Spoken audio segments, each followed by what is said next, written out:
ಎಲ್ಲರಿಗೂ ನಮಸ್ಕಾರ. ಇದು ಕಗ್ಗದ 388ನೇ ಪದ್ಯ. ದೇಹ ಆತ್ಮಗಳೆರಡು ಅಂಗಗಳು ಜೀವನಕ್ಕೆ, ನೇಹದಿಂದ ಒಂದನೊಂದು ಆಧರಿಸಿ ಲೇಸು, ದಾಹಗೊಂಡಿರಲೆಂದು ಮಿಕ್ಕೊಂದಕ್ಕೆಲ್ಲಿ ಸುಖ, ದ್ರೋಹ ಬೇಡ ಒಂದಕಂ ಮಂಕುತಿಮ್ಮ. ಇಲ್ಲಿ DVಜಿಯವರು ನಾವು ಹೇಗೆ ನಮ್ಮ ದೇಹ ಹಾಗೂ ಆತ್ಮ ಎರಡರ ಸುಖವನ್ನು ಬಯಸಬೇಕು, ಬರೀ ದೇಹದ ಮಾತ್ರ ನಾವು ವಿಚಾರ ಮಾಡ್ತಾ ಇದ್ದರೆ ಅದು ಸರಿಯಲ್ಲ ಮನುಜ ಅಂತ ಹೇಳೋಕ್ಕೆ ಇಲ್ಲಿ ಹೇಳ್ತಾರೆ, ದೇಹ ಆತ್ಮಗಳೆರಡು ಅಂಗಗಳು ಜೀವನಕ್ಕೆ.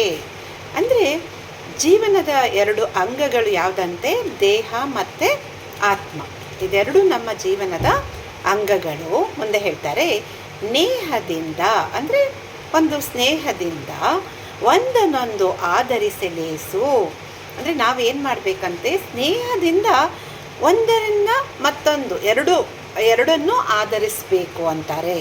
ಮತ್ತು ಮುಂದೆ ಹೇಳ್ತಾರೆ, ದಾಹಗೊಂಡಿರಲೊಂದು ಮಿಕ್ಕೊಂದಕ್ಕೆಲ್ಲಿ ಸುಖ.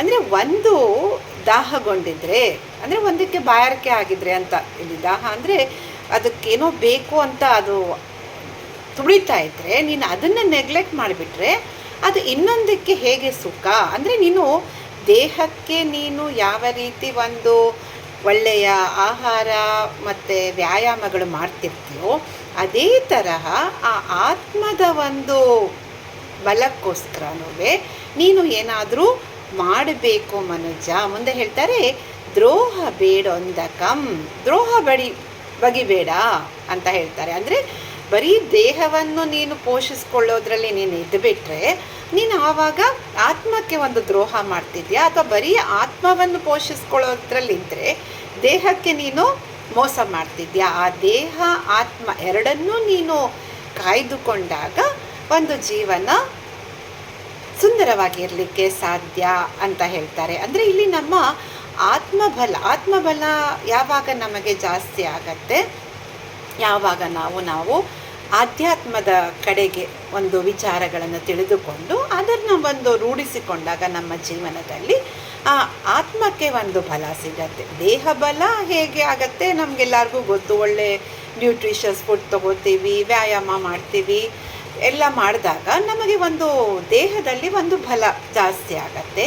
ಅದೇ ಥರ ಈ ನಮ್ಮ ಪಂಚಕೋಶಗಳ ಮಧ್ಯ ನಮ್ಮ ಶರೀರ ಒಂದು ಲೇಯರ್ಸ್ ಅಲ್ವಾ, ಅನ್ನಮಯ ಕೋಶ, ಪ್ರಾಣಮಯ ಕೋಶ, ಮನೋಮಯ ಕೋಶ, ವಿಜ್ಞಾನಮಯ ಕೋಶ, ಹಾಗೆ ಆನಂದಮಯ ಕೋಶ. ಈ 5 ಕೋಶಗಳ ಮಧ್ಯ ಇರೋ ಆ ಆತ್ಮದ ಬಲವನ್ನು ನಾವು ಒಂದು ಸ್ಟ್ರಾಂಗ್ ಮಾಡಿಕೊಂಡಾಗ ಅದು ಹೇಗೆ ಸ್ಟ್ರಾಂಗ್ ಮಾಡ್ಕೊಳ್ಳೋದು ಅಂತ ಬರುತ್ತೆ. ಅದು ಆಧ್ಯಾತ್ಮ. ಅಂದರೆ ನಮ್ಮ ಆತ್ಮದ ಬಗ್ಗೆ ತಿಳ್ಕೊಳ್ಳೋಕ್ಕೆ ನಾವು ಪ್ರಯತ್ನ ಪಟ್ಟಾಗ ಅದು ನಮ್ಮ ಒಂದು ಒಳ್ಳೆಯ ನಡತೆ, ಒಳ್ಳೆಯ ವಿಚಾರಗಳು, ಒಳ್ಳೆಯ ಆಚಾರಗಳು ಇದಿದ್ದರೆ ಅದು ಆತ್ಮಬಲ ಹೆಚ್ಚಾಗತ್ತೆ. ಅದನ್ನು ಹೆಚ್ಚಿಗೆ ತಿಳ್ಕೋಬೇಕು ಅಂದಾಗ ನಾವು ಆಧ್ಯಾತ್ಮದ ಕಡೆಗೆ ನಾವು ಹೋಗಬೇಕಾಗತ್ತೆ.